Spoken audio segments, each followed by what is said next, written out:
Καλώς ορίσατε σε αυτό το σύντομο podcast με θέμα τη δεοντολογία και την ηθική χρήση της παραγωγικής τεχνητής νοημοσύνης ή αλλιώς Generative AI στην εξαποστάσεως εκπαίδευση. Τα τελευταία χρόνια, εργαλεία όπως το ChatGPT και άλλες εφαρμογές παραγωγικής τεχνητής νοημοσύνης έχουν αρχίσει να χρησιμοποιούνται όλο και περισσότερο στην εκπαιδευτική διαδικασία. Οι δυνατότητές τους είναι εντυπωσιακές. Μπορούν να δημιουργούν εκπαιδευτικό υλικό, να προτείνουν δραστηριότητες, να παρέχουν ανατροφοδότηση και να υποστηρίζουν τη διαφοροποιημένη διδασκαλία.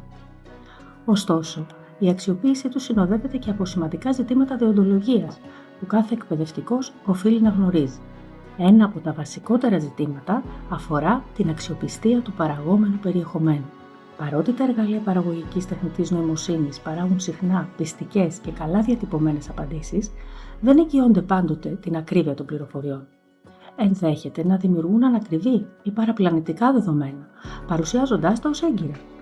Για τον λόγο αυτό, ο εκπαιδευτικός πρέπει να ελέγχει και να επαληθεύει κάθε πληροφορία πριν τη χρησιμοποιήσει στη διδασκαλία του.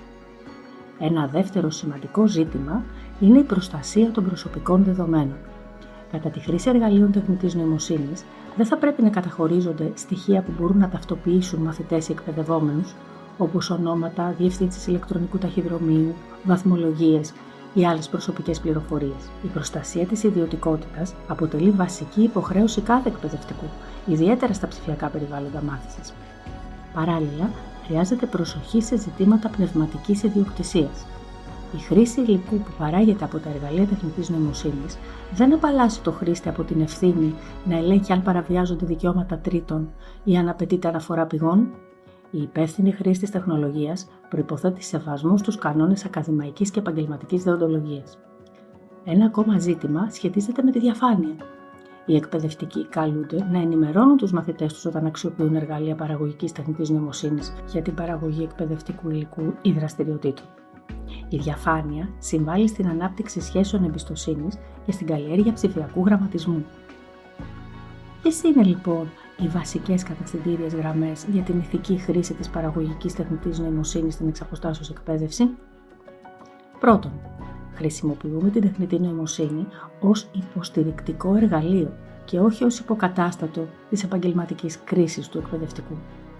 Δεύτερον, επαληθεύουμε πάντα την ακρίβεια των πληροφοριών που παράγονται. Τρίτον, προστατεύουμε τα προσωπικά δεδομένα μαθητών και συναδέλφων, αποφεύγοντας την εισαγωγή ευαίσθητων πληροφοριών στα συστήματα τεχνητής νοημοσύνης.